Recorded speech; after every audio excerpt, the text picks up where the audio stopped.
Friends, मैं आशीष स्वागत करता हूं आपके अपने यूट्यूब चैनल पर। फ्रेंड्स, जैसा कि आप सभी पता है कि इसमें जो अंकित सर का न्यू एसएससी जीडी का पेड टेस्ट आया है उसका हम लोग सोल्यूशन स्टार्ट किया है। ठीक है, इसमें से 2 मॉक टेस्ट को हमने सॉल्व करा दिया। आज इसका तीसरा पेड टेस्ट का जो है तीसरा नंबर टेस्ट को सॉल्व करेंगे। ठीक है, इसमें अभी हम केवल मैथ के क्वेश्चन को ही देख रहे हैं जो कि आपका 20 सवाल एग्जाम में पूछा जाएगा, उसे ही अच्छे कंसेप्ट के साथ सीख रहे हैं। ठीक है, यहाँ से हम आपको 500 क्वेश्चन जो है आपका तैयार हो जाएगा। कल से मिनी मॉक भी स्टार्ट है जिसमें से कल रीजनिंग, हिंदी और इंग्लिश का हुआ था। ठीक है, आज उसमें से मैथ का होगा। ठीक है, तो मैथ का जो भी आएगा मिनी मॉक उसे भी हम सॉल्व करेंगे। तो आपका मिनी मॉक भी सॉल्व होगा। जो देखिए, अंकित सर में मिनी मॉक और वीकली मॉक दोनों आता है। ठीक है, वो फ्री होता है और ये जो है आपका एसएससी जीडी ये पेड वाला है। ठीक है, तो इसे भी हम लोग सॉल्व कर रहे हैं। इसमें से भी मैथ के 20 क्वेश्चन को देख रहे थे।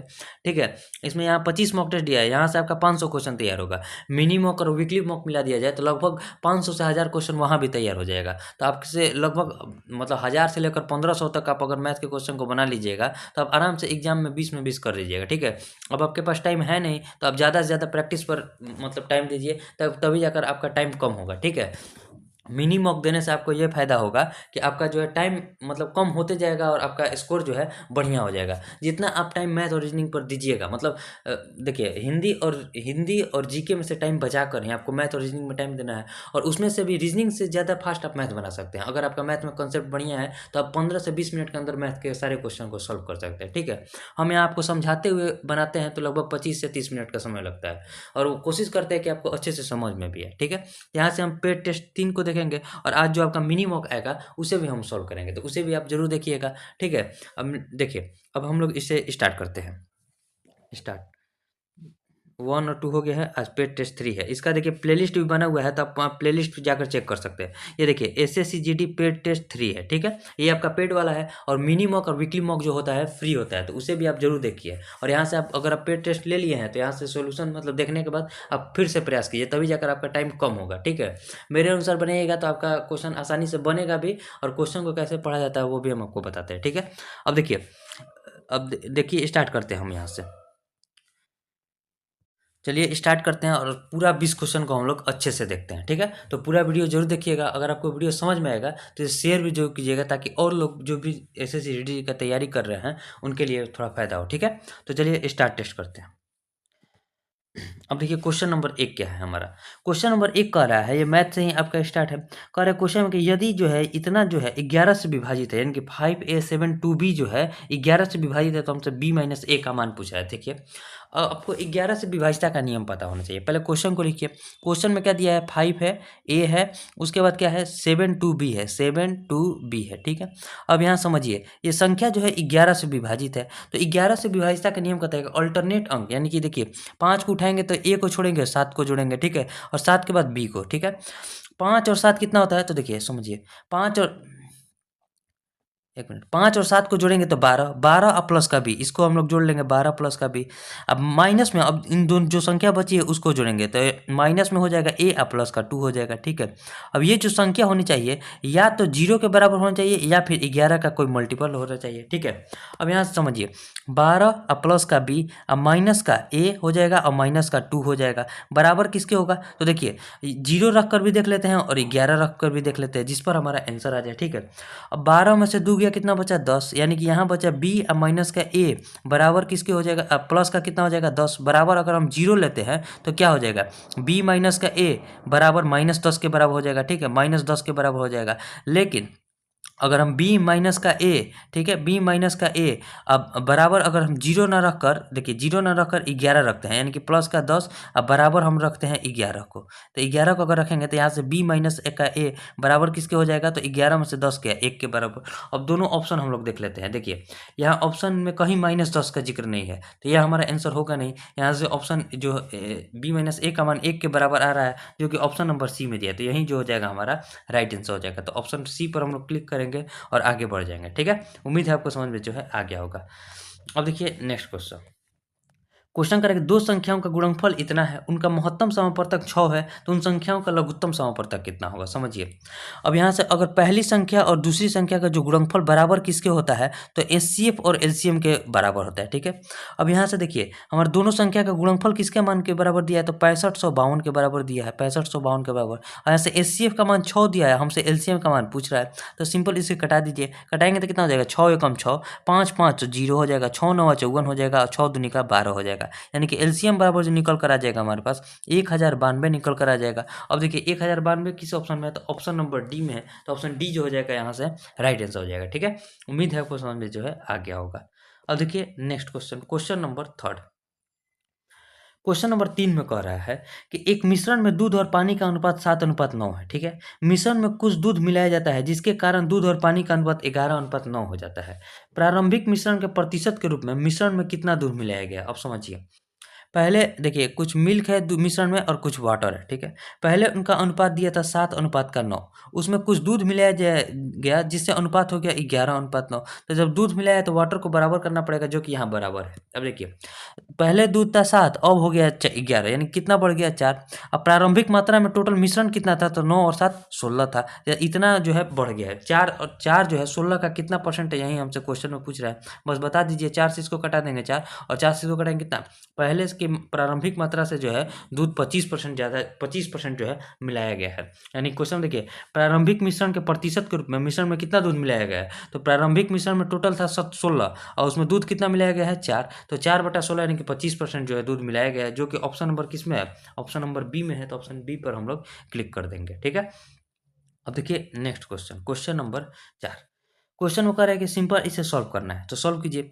20 का 1/2 यानी कि इसको कटाएंगे तो कितना हो जाएगा, 10 हो जाएगा। अब प्लस 28 का 1/4 यानी कि इसको कटाएंगे तो 7 हो जाएगा, यानी कि यहाँ हो जाएगा 7। अब माइनस का x है का 1/3 यानी कि 1/3 बराबर किसके है, तो 10 के बराबर है। इस 10 को 10 से हटा देंगे, यानी कि 7 बराबर किसके हो जाएगा, तो x/3 के बराबर हो जाएगा।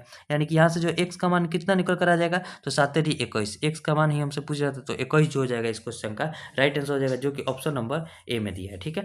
तो ऑप्शन ए पर हम लोग क्लिक करेंगे और जो आगे बढ़ जाएंगे। अब देखिए नेक्स्ट क्वेश्चन, क्वेश्चन नंबर 5।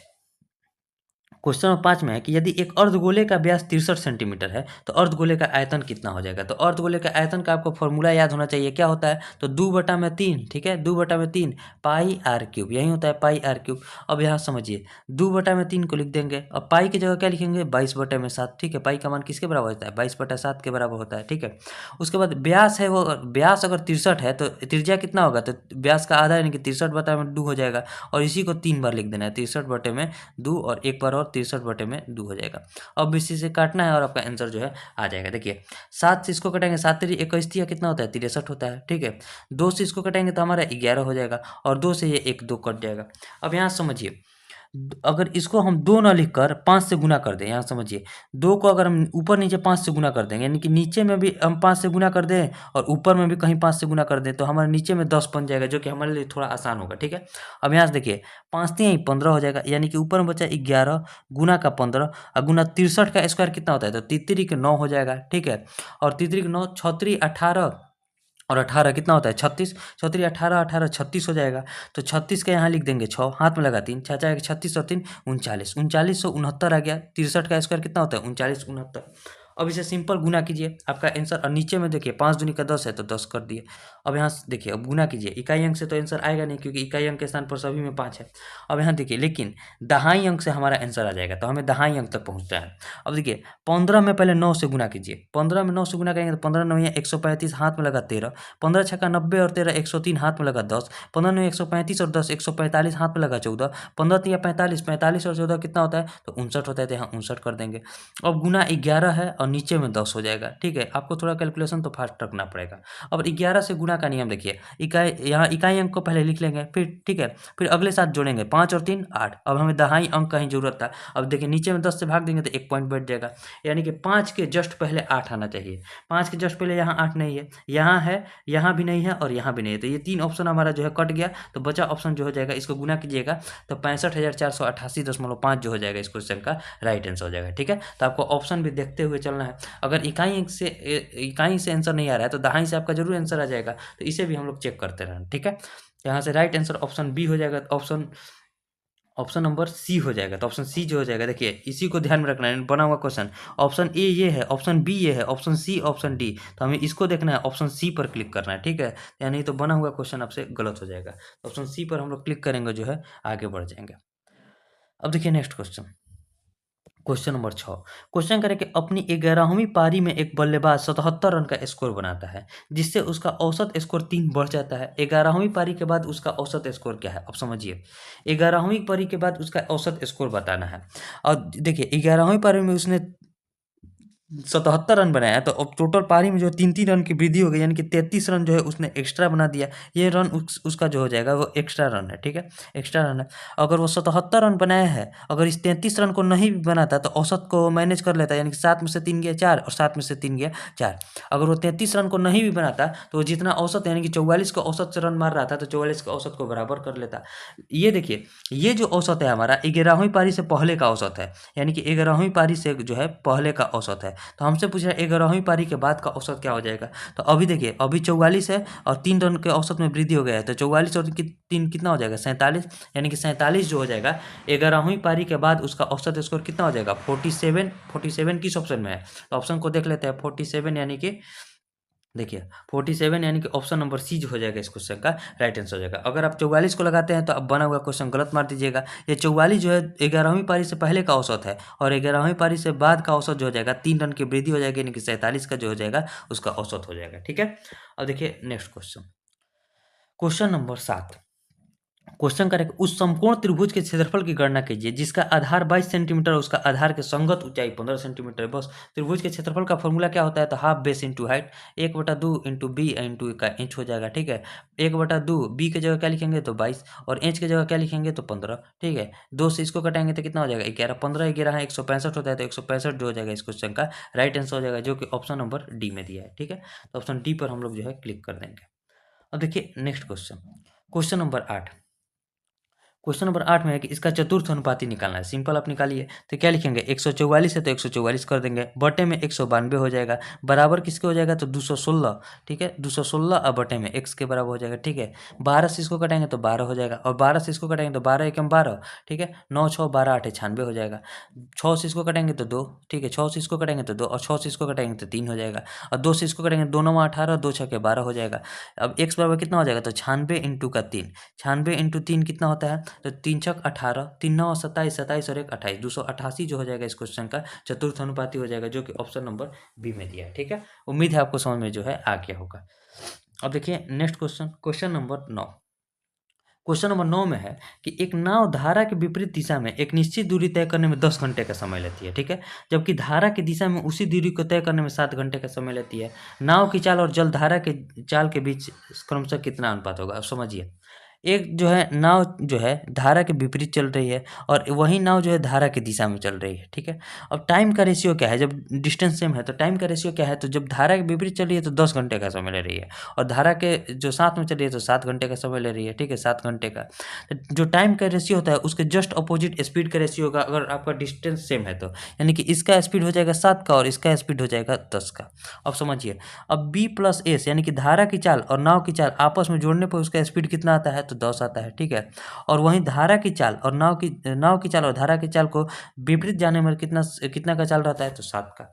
अब हमसे पहले नाव की चाल बताना है, तो देखिए नाव की चाल कितना हो जाएगा? तो दोनों को जोड़ेंगे। अब हमसे नाव की चाल और धारा की चाल का जो है रेशियो पूछ रहा है, तो देखिए नाव की चाल निकालने के लिए दोनों को जोड़ेंगे तो 10 और 7 17, और 2 से भाग दे देंगे, ठीक है। उसी प्रकार जब हम धारा की चाल निकालेंगे तो दोनों के अंतर में, यानी कि 10 में से 7 गया 3, उसमें भी 2 से भाग दे देंगे, यानी कि यहाँ से जो रेशियो निकल कर आ जाएगा 17 रेशियो का 3 निकल कर आ जाएगा, ठीक है। 17 रेशियो 3, यानी कि ऑप्शन नंबर किस में है? ऑप्शन नंबर डी में, ठीक है। उम्मीद है आपको जो है समझ में आ गया होगा।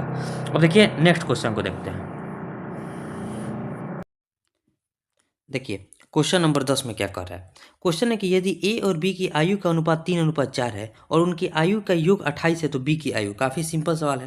देखिए एक ए है और एक बी है, ए और बी के आयु का अनुपात कितना दिया है? 3:4 दिया है, और उनके आयु का योग दिया है, यानी कि 4 और 3 को जोड़ेंगे तो कितना हो जाएगा? 7। इसी 7 का मान दिया है किसके बराबर? तो 28 के बराबर। तो हमसे बी का मान यानी कि 4 का मान पूछा जा रहा है, तो देखिए ये इसका कितना गुना है? तो 4 गुना है, तो इसमें भी हम लोग 4 से गुना कर देंगे। इसमें 4 से गुना करेंगे तो बी की आयु कितना हो जाएगा? 16। 16 यानी कि ऑप्शन कौन सा है? ऑप्शन नंबर सी में है। ऑप्शन सी जो हो जाएगा इस क्वेश्चन का राइट आंसर हो जाएगा, ठीक है। अब देखिए नेक्स्ट क्वेश्चन, क्वेश्चन नंबर 11।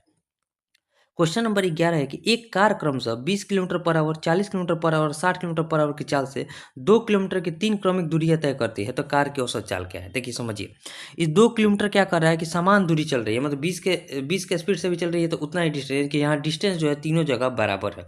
तो हम कोई भी एक डिस्टेंस मान लेते हैं, तो ऐसा डिस्टेंस मानिए जो तीनों से कट जाए, यानी कि 20, 40, 60 का एलसीएम को हम मान लेते हैं वो डिस्टेंस है। देखिए 20, 40 और 60 का एलसीएम कितना हो जाएगा? तो 20, 40, 60 का एलसीएम अगर आप देखिएगा तो हमारा हो जाएगा 120। ठीक है, हम मान लेते हैं कि 120 किलोमीटर उसका डिस्टेंस है। ठीक है, तो मान लीजिए 120 किलोमीटर 20 की रफ्तार से भी चलेगी, और वहीं 120 किलोमीटर 40 की रफ्तार से भी चलेगी, और 120 किलोमीटर 60 की रफ्तार से चलेगी। ठीक है, अब बटे में हमें एवरेज स्पीड निकालना है, तो एवरेज स्पीड क्या होता है? टोटल डिस्टेंस, ये हमारा टोटल डिस्टेंस आ गया। अब बटे में टोटल टाइम। अब देखिए 120 किलोमीटर जा रही है किस रफ्तार से? तो 20 की रफ्तार से, तो यहाँ इतना टाइम लगेगा। फिर वहीं 120 किलोमीटर 40 की रफ्तार से जाएगी, और फिर वहीं 120 किलोमीटर जो है 60 की रफ्तार से जाएगा। ठीक है, अब देखिए समझिए 120 दिया कितना होता है? तो ऊपर में हो जाएगा 360, और नीचे में कितना हो जाएगा? तो यहाँ इसको कटाएंगे तो 6, और इसको कटाएंगे तो 3 हो जाएगा, और इसको कटाएंगे तो 2 हो जाएगा। ठीक है, थोड़ा आसान हो गया। 6 और 3 9 और 2 11, 11 बटे 360 हमें पॉइंट में बताना है आंसर, तो 11 तिया 33 हो जाएगा, 3 जीरो 11 दूनी का 22 हो जाएगा, फिर 8 8 जीरो यानी कि 11 साते 77 हो जाएगा, 11 32 पॉइंट कुछ आएगा, तो 32.72 एक ही ऑप्शन में, तो 32.72 जो हो जाएगा इस क्वेश्चन का राइट आंसर हो जाएगा। यही हमारा जो हो जाएगा टोटल एवरेज स्पीड निकल कर आ जाएगा। ठीक है, एवरेज स्पीड होता है total distance upon total time. यहाँ इस दो से कोई मतलब नहीं है, दो बस कहने का मतलब है कि सभी जगह समान दूरी तय कर रही है। ठीक है, तो हम ऐसा कोई मान रख लेते हैं जो कि तीनों से कट जाए, तो हम 120 को ले लिए, तो 120 से हमारा कैलकुलेशन जो हो गया आसान हो गया। ठीक है, उम्मीद है आपको समझ में आ गया होगा। अब देखिए next question, question number 12। Question number 12 में कह रहा है कि तिलक का वेतन पहले वर्ष में 15% बढ़ता है, दूसरे वर्ष में 20% घटता है, और तीसरे वर्ष में 25% बढ़ता है। ठीक है, अगर 3 वर्षों के बाद तिलक का वेतन 23,000 रुपया है, तो इन 3 वर्षों के प्रारंभ में तिलक का वेतन कितना था? तो मान लीजिए प्रारंभ में कुछ उसका वेतन था, कुछ भी मान लेते हैं एक्स बात था। ठीक है, एक्स था, उसके बाद 15% बढ़ा, तो 15% बढ़ा यानी कि कितना हो गया? तो देखिए 15% को हम लिख सकते हैं 3 बटे में 20% को हटाएंगे, तो यानी कि 20 रुपया पहले वेतन था, तो उसमें 3 रुपये की वृद्धि हो गई, यानी कि 23 रुपया हो गया। या क्या करेंगे? 23 बटे में 20 कर देंगे। ठीक है, उसके बाद 20% घटता है, तो फिर 20% को हम कैसे लिखेंगे? तो 20% को हम लिखेंगे 1 बटे में 5, यानी कि पहले 5 रुपये वेतन था, तो अब उसमें 1 रुपया कमी हो गई, यानी कि 4 बटे 5 हो गया। ठीक है, 4 बटे 5। फिर उसी प्रकार क्या हुआ? फिर 25% बढ़ गया, तो 25% को क्या लिखेंगे? 1 बटे में 4, यानी कि पहले 4 रुपया था, तो उसमें 1 रुपया की वृद्धि हो गई, यानी कि 5 बटे में 4 हो गया। ठीक है, और कितना वेतन हो गया 3 वर्षों के बाद? तो 23,000 रुपया हो गया, तो यहाँ 23,000 कर देंगे। ठीक है, 23,000। अब समझिए 5 से ये 5 कट गया, 4 से ये 4 कट गया, 23 से इसको कटाएंगे तो ये 1,000 से कटेगा, 1,000 से। ठीक है, 23 से कटेंगे तो 1,000 से, तो 3 वर्ष पहले उसका वेतन कितना था? तो 20 में 1,000 से गुना करेंगे तो 20,000 रुपया, यही उसका 3 वर्ष पहले का वेतन था। तो 20,000 यानी कि ऑप्शन ए जो हो जाएगा इस क्वेश्चन का राइट आंसर हो जाएगा। ठीक है, उम्मीद है आपको समझ में आ गया होगा। अब देखिए next question, question number 13। Question number 13 है कि रजत द्वारा एक कमीज पर 10% और 15% की दो क्रमिक छूट दी जाती है। यदि कमीज का अंकित मूल्य 800 रुपये है, तो छूट का मान क्या है? समझिए, छूट का हमसे मान पूछा जा रहा है। सिंपल आप बनाइए। देखिए 800 रुपया मान लीजिए यहाँ उसका अंकित मूल्य है, पहले उस पर 10% का छूट दिया हो गया होगा, तो 90% पर बेचा गया होगा। ठीक है, फिर उस पर 15% का छूट दिया होगा, तो 85% पर बेचा गया होगा। ठीक है, अब इसे कटाइए, यहाँ 2 जीरो से इस 2 जीरो कटा देते हैं, अगर 1 जीरो से इस 1 जीरो कटाते हैं, 5 से इसको कटाएंगे तो 2, और 5 से इसको कटाएंगे तो 17 हो जाएगा, और 2 से इसको कटाएंगे तो कितना हो जाएगा? तो 4 हो जाएगा। अब यहाँ देखिए 17 चौके कितना होता है? 68, 68 गुना का 9, 68 गुना का 9 कितना हो जाएगा? तो 9 आठे 72। ठीक है, और 9 छक 54, 54 और 7, 54 और 7 कितना होता है? तो 61, 612 हो गया। अब हमसे क्या क्वेश्चन पूछ रहा है कि कितना रुपये का छूट दिया गया? ये उसका एसपी हो गया, ये उसका एसपी हो गया। 9 आठे 72, 9 छक 54 और 7 61। ठीक है, अब देखिए अंकित मूल्य में से, और यानी कि 800 रुपये उसका अंकित मूल्य था, और बेच कितना में दिए? 612 रुपये में, तो कितना रुपये का डिस्काउंट हुआ? 10 में से 2 गया 8, यहाँ 9 में से 1 गया 8, और यहाँ 7 में से 6 गया 1, 188 रुपये का जो है हमने उसे डिस्काउंट दिया। 188 यानी कि ऑप्शन डी जो हो जाएगा इस क्वेश्चन का राइट आंसर हो जाएगा। ठीक है, उम्मीद है आपको समझ में आ गया होगा। अब देखिए next question, question number 14। Question number 14 में है कि रमेश स्कूटर से 45 किलोमीटर प्रति घंटा की चाल से अपने कार्यालय जाता है और 10 मिनट पहले पहुंचता है। ठीक है, यदि वह 30 किलोमीटर प्रति घंटा की चाल से जाता तो वह 10 मिनट देरी से पहुंचता। सामान्य समय पर कार्यालय पहुंचने के लिए स्कूटर की चाल कितनी होनी चाहिए? समझिए, अगर वो 45 के स्पीड से जा रहा है, ठीक है, दोनों जगह कार्यालय का डिस्टेंस तो बराबर होगा ना, यानी कि डिस्टेंस को हमें बराबर करना है। अब समझिए, अगर वो 45 के स्पीड से जा रहा है तो जितना उसने टाइम लिया है उससे 10 मिनट वो एक्स्ट्रा ले रहा है, ठीक है। 10 मिनट पहले पहुंच जाता है, यानी कि टाइम से 10 मिनट पहले पहुंच जाता है। लेकिन जैसे ही वो स्पीड कम करता है, यानी कि 30 के स्पीड से जाता है, तो जितना टाइम लेना चाहिए उससे 10 मिनट और ज़्यादा टाइम लेता है, ठीक है। यही क्वेश्चन में कह रहा है। अब यहाँ से कटाइए, 15 से इसको कटाएंगे तो 3, और 15 से इसको कटाएंगे तो 2 हो जाएगा। यहाँ हो जाएगा 3t माइनस का 30 हो जाएगा, दोनों में हम गुना कर दिए, ठीक है। और उसी तरह यहाँ हो जाएगा 2t प्लस का 20 हो जाएगा। अब यहाँ देखिए, 3t में से 2t गया तो बचा t, और 20 और 30 को जोड़ेंगे तो कितना, 50 मिनट हो गया। अब हमसे क्वेश्चन में क्या पूछ रहा है, हमसे क्वेश्चन में स्पीड पूछ रहा है कि उसका, देखिए, कार्य समान समय पर कार्यालय पहुंचने के लिए स्कूटर की चाल कितनी होनी चाहिए। पहले हम डिस्टेंस निकाल लेते हैं, तो टोटल कार्यालय का डिस्टेंस कितना है। देखिए, जब 45 के स्पीड से जा रहा है तो t माइनस का 10, यानी कि 50 में से 10 गया, 40 मिनट का समय ले रहा है। तो मिनट को हम घंटा में चेंज कर दिए, बटा में 60 कर दिए, ठीक है। 15 से कटाएंगे तो 4, और 15 से इसको कटाएंगे तो 3 हो जाएगा। 4 से इसको कटा देंगे तो कितना हो जाएगा, 10, यानी कि 30 किलोमीटर प्रति घंटा की जो है वो उसका स्पीड है, ठीक है। 15 से कटेंगे तो 4, यहाँ 30, देखिए समझिए, 50 में से 10 गया 40, ठीक है, यहाँ तक 45। अब ये हमसे क्या पूछ रहा है कि समान समय पर कार्यालय पहुंचने के लिए स्कूटर की चाल कितनी होनी चाहिए। देखिए, अब हमें डिस्टेंस पता चल गया, अब हमें स्पीड बताना है, ठीक है। अगर वह 30 के स्पीड से जा रहा है, समझिए, अगर वह 30, देखिए 30 किलोमीटर उसे जाना है, और इसका एग्जैक्ट टाइम कितना लग रहा है, 50 मिनट का, तो उसका स्पीड कितना होना चाहिए। ये ऊपर में डिस्टेंस आ गया, नीचे में टाइम आ गया, तो मिनट है तो घंटा में चेंज कर दीजिए, ऊपर से 60 कर देंगे, ठीक है।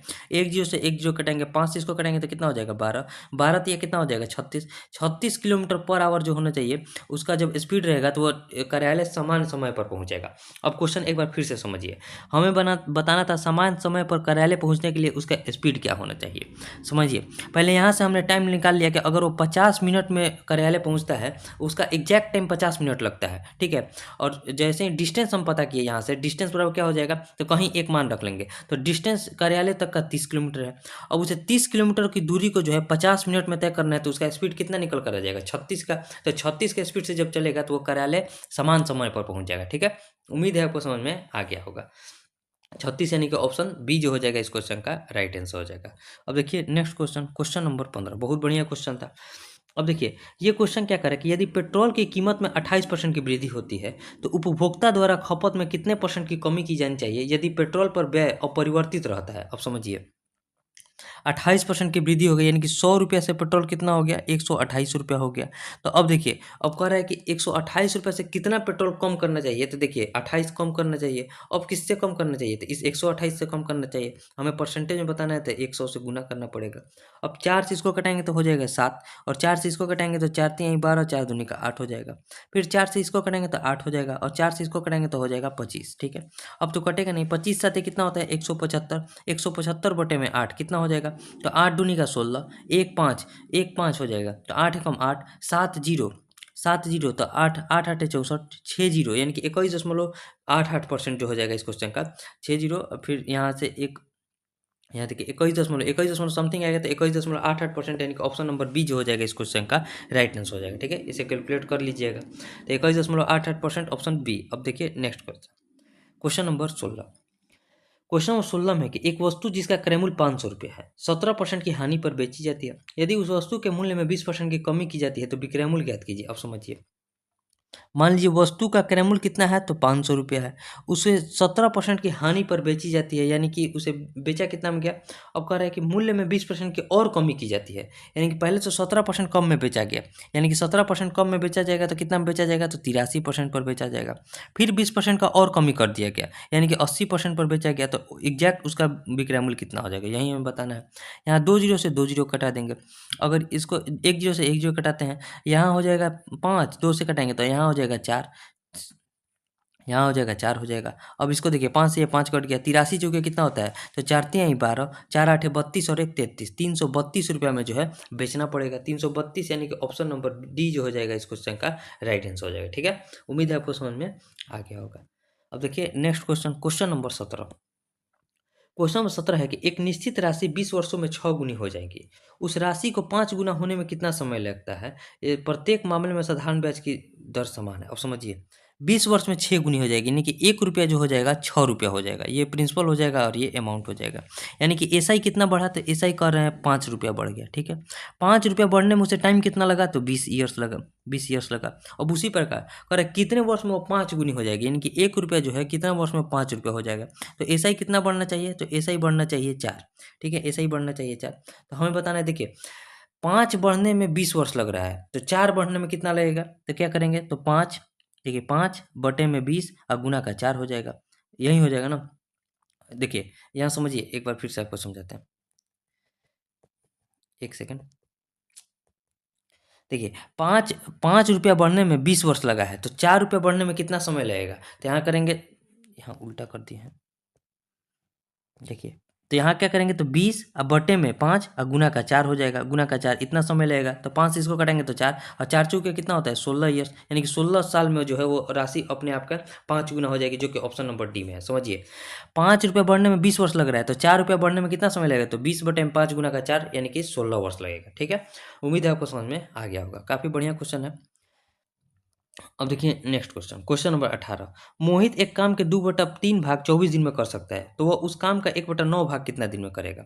अब देखिए 2/3 भाग को कंप्लीट करने में कितना समय ले रहा है, 24 दिन का समय ले रहा है, 24 दिन का।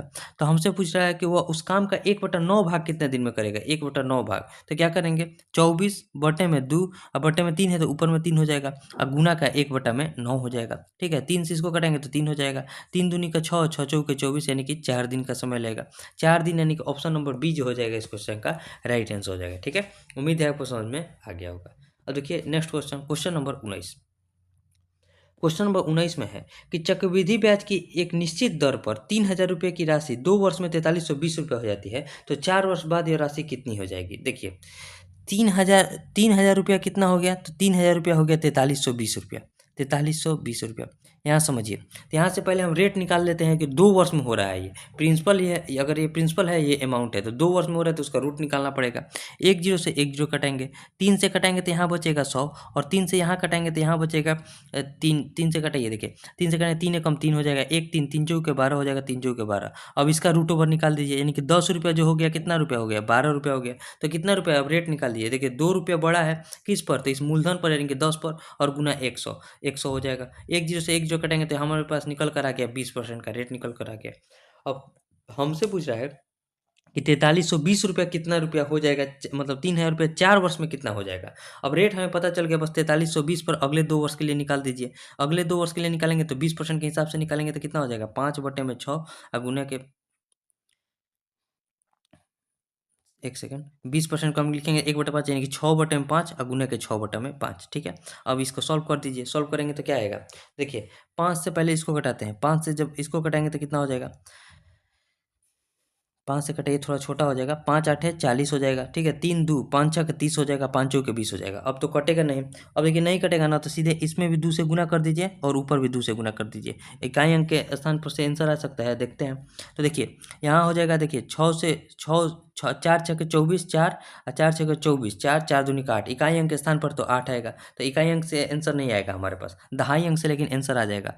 दहाई अंक से आंसर आएगा, तो देखिए पहले गुना कीजिए, तो 864 में 6 से गुना करेंगे तो 6 चौके 24 हो जाएगा, ठीक है। 6 चौके 24 हो जाएगा, 6 छः के 36, 36 और 2 38 हो जाएगा, 8 छक 48, 48 और 3 51, 5184 में हमें 12 से गुना करना है, ठीक है। 12 से गुना करेंगे कितना हो जाएगा, 12 चौक 48 हो जाएगा, हाथ में लगा हमारे पास 4, 12 आठे 96 और 4 कितना होता है, 96 और 4 100 होता है। अब देखिए दहाई अंक के स्थान पर 0 होगा, जब इकाई अंक से आंसर नहीं है तो दहाई अंक से आंसर आ जाएगा। यहाँ देखिए इकाई का स्थान 8 है और यहाँ भी इकाई के स्थान पर 8 है, लेकिन दहाई के स्थान पर यहाँ 0 है और यहाँ 6 है, तो इस यहाँ से जो हमारा राइट आंसर निकल कर आ जाएगा ऑप्शन नंबर बी। जब आप इसे सॉल्व कीजिएगा तो 6220 रुपया 80 पैसा निकल कर आएगा, जो कि ऑप्शन नंबर बी में है। तो जब इकाई अंक से आंसर नहीं आता है तो हमें दहाई अंक को भी चेक करना पड़ता है, कभी कभी थोड़ा कैलकुलेशन टफ हो जाता है। उम्मीद है आपको समझ में आ गया होगा। देखिए 2 वर्ष में जब इतना राशि हो गया तो अगले 2 वर्ष में इसी पर भी ब्याज लगेगा, क्योंकि चक्रवृद्धि पर ब्याज पर ब्याज लगता है, तो यहाँ हम डायरेक्ट यहाँ से जो है हम आंसर निकाल दिए, ठीक है। उम्मीद है आपको समझ में आ गया होगा। अब देखिए नेक्स्ट क्वेश्चन, क्वेश्चन है कि एक आयत के परिमाप का आधा 20 सेंटीमीटर है। यदि आयत की लंबाई उसकी चौड़ाई से 8 सेंटीमीटर अधिक है तो आयत का क्षेत्रफल क्या है? समझिए, आयत का परिमाप पहले कितना होता है? तो 2 इंटू एल प्लस बी का आधा, यानी कि इसका आधा किसके बराबर है? तो 20 सेंटीमीटर के बराबर है। यहाँ से यहाँ कट गया, यानी कि एल प्लस का बी बराबर दिया है 20। अब कह रहे हैं लंबाई जो है चौड़ाई से 8 सेंटीमीटर अधिक है, तो इसको पहले 8 दे दीजिए। अब 8 दे देंगे तो अब बचा हमारे पास कितना? तो कहिएगा 12 बचा। 12 में 6 इसको दे देते हैं, 6 इसको दे देते हैं, यानी कि हमारे पास निकल कर आ गया 8 और 14 लंबाई हो गया, और जो है 6 सेंटीमीटर हमारे पास चौड़ाई हो गया। अब आयत का हमसे एरिया पूछ रहा था। आयत का एरिया कितना होता है? लंबाई इंटू का चौड़ाई होता है, तो 14 गुना का 6 कर देंगे। 14 छक कितना होता है? 14 छक 84 होता है, यानी कि 84 सेंटीमीटर स्क्वायर जो हो जाएगा इस क्वेश्चन का राइट आंसर हो जाएगा, जो कि ऑप्शन नंबर बी में दिया है। तो ऑप्शन बी पर क्लिक करेंगे और जो है आगे हम लोग बढ़ जाएंगे। अब यहाँ देखिए हमारे पास टोटल 20 क्वेश्चन बन गया। अब इसे हम लोग सबमिट कर देते हैं। सबमिट। अब देखिए यहाँ देखिए 20 क्वेश्चन आपको पता है, 20 का 20 करेक्ट है। यहाँ लगभग देखिए 4000 से लगभग स्टूडेंट जो है इसमें मतलब पेड टेस्ट को लिए हुए हैं। ये पेड टेस्ट है इसलिए यहाँ कम है, तो अभी 4000 लोग हैं। यहाँ से उम्मीद है आपको सारे क्वेश्चन 20 क्वेश्चन समझ में आए होंगे। ये हमारा पेड टेस्ट 3 है जो कि कंप्लीट हो गया। अब इसके बाद पेड 4 को हम लोग सॉल्व करेंगे, और मिनिमम आ रहा है उसका भी हम लोग सोल्यूशन कर रहे हैं, ठीक है। तो उसका भी आप वीडियो जाकर जरूर देख लीजिएगा, और इसका प्लेलिस्ट बना हुआ है। हम मिलेंगे नेक्स्ट वीडियो में नेक्स्ट सोल्यूशन के साथ। तब तक के लिए जय हिंद।